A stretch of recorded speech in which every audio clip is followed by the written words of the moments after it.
Hello everyone, welcome to your YouTube channel banking with her. ये video SBI clerk के regarding है। आज मेरा एग्जाम था 19 नवंबर को, थर्ड शिफ्ट थी 1 बजे। और उसका एनालिसिस मैं आपको दे रही हूँ, साथ में अपने अटेम्प्ट्स बताऊंगी। और बहुत ज़्यादा डिटेल में नहीं बता रही कि ये क्वेश्चन था, मैं आपको टाइप बता दूंगी कि इस टॉपिक से क्वेश्चंस थे। ठीक है। पजल थी, सबसे पहले रीजनिंग का सेक्शन आया था, फिर क्वांट का, फिर इंग्लिश का। और रीजनिंग में सबसे पहले सर्कुलर बेस्ड पजल आई थी एक। इजी थी वो, सारे इनवर्ड फेसिंग थे, 7 लोग बैठे हुए थे उसमें।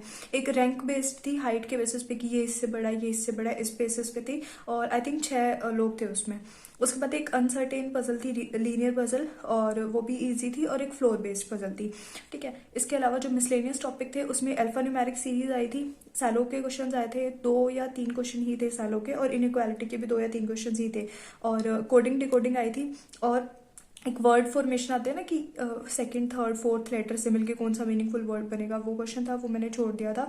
और वर्ड काउंट आए थे उसमें ना, उन्होंने अल्फाबेट्स नहीं दिए थे, डायरेक्ट नंबर दिए थे, जैसे 8 1 6 4 3 है। तो इनमें बताओ कि कौन कौन से नंबर लाई करते हैं बीच में, जो नॉर्मली हमारे आता है ना मॉक टेस्ट में, यही था, कुछ अलग नहीं आया था रीजनिंग में। और रीजनिंग में मेरे टाइम पे 34। जो ये वर्ड फॉर्मेशन वाला क्वेश्चन था, ये मैंने छोड़ दिया था। फिर क्वांट का सेक्शन आया था।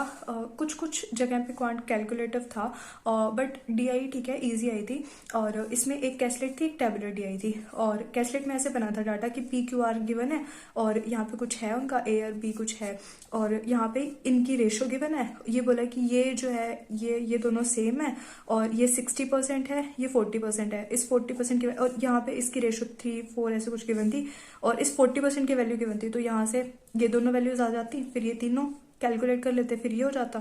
फिर यहाँ से ये रेशो में डिवाइड हो जाता, फिर यहाँ से इसमें से माइनस करेंगे तो ये डाटा आ जाएगा। ठीक है। ऐसे था कैसलेट का। और फिर टैबुलर थी, इसमें ABCD कुछ दिए हुए थे, उनके east west north south zone का कुछ डाटा था, और उससे रिलेटेड क्वेश्चन ही थे। 2015 का कुछ बोला था इन्होंने, एक फर्स्ट क्वेश्चन में 2016 से रिलेटेड कुछ पूछ लिया था, कितना परसेंट इंक्रीज हो गया तो बताओ क्या आएगा। और ईजी था ये। सिंप्लीफिकेशन के क्वेश्चन थे। फिर और मिसिंग सीरीज आई थी, रॉन्ग सीरीज नहीं थी। और बाकी शिफ्ट का मैंने अभी एनालिसिस देखा नहीं है, तो बाकी शिफ्ट का मुझे पता नहीं है कि उसमें कौन सी सीरीज आई है। सिंप्लीफिकेशन के ना क्वेश्चन ऐसे थे कि अगर आपको बोर्ड मास का रूल आप ढंग से अप्लाई कर रहे हो ना वहाँ पे, तो वो क्वेश्चन आपसे बन जाएंगे। बट कुछ जगह पे कैलकुलेशन थोड़ी ज़्यादा थी। और अर्थमेटिक में जो मैंने क्वेश्चंस किए थे उसमें ट्रेन का क्वेश्चन था, और एक क्वेश्चन था कि x-y की वैल्यू गिवन थी, x/2 और 4/3 को ऐड करके इनके एडिशन की वैल्यू यहाँ पे गिवन थी, इनका सम गिवन था। और इन्होंने पूछा था कि फर्स्ट नंबर बताओ क्या आएगा। ठीक है। मेंसुरेशन से क्वेश्चन था, और पार्टनरशिप से था एक क्वेश्चन शायद, और बाकी 1 2 और होंगे तो वो मेरे को ध्यान नहीं है अभी, बट मेन यही था। ठीक है। कुछ नई नई चीज कुछ नहीं आई थी। और क्वांट में मेरे अटेम्प्ट है 28। और एक क्वेश्चन तो ऐसे था कि वो बन गया बट टाइम अप हो गया था, तो उसका आंसर मैं टिक नहीं कर पाई थी। और इंग्लिश में ऐसा कुछ नया नहीं था। और एक आरसी आया हुआ था, 9 से 10 क्वेश्चन थे उसके ऊपर। आरसी था कि कई बार हम थोड़ा ओवर प्रोटेक्टिव हो जाते हैं अपने पेट्स को लेके, ऐसे कुछ उससे रिलेटेड था। और इसके अलावा मैच द कॉलम्स नहीं थे, एरर के क्वेश्चन थे।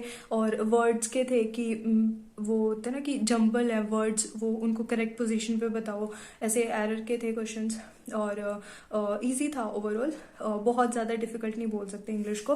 बट हाँ, क्वांट में मुझे कुछ जगह वो कैलकुलेटिव लगा। और इंग्लिश में मेरे अटेम्प्ट्स थे 28। 2 क्वेश्चन में थोड़ा डाउट था, तो मैंने उनका बिल्कुल तुक्का नहीं मारा। तो टोटल ओवरऑल मेरे अटेम्प्ट्स थे 56 एंड 34, 90 हो गया ना, हाँ 90 अटेम्प्ट्स थे मेरे टोटल। ठीक है। और आपका कैसा एग्जाम रहा, आपके कितने अटेम्प्ट्स रहे, मुझे कमेंट सेक्शन में ज़रूर बताना। And all the best. अभी IBPS PO के लिए करते हैं प्रिपेयर। Thanks for watching.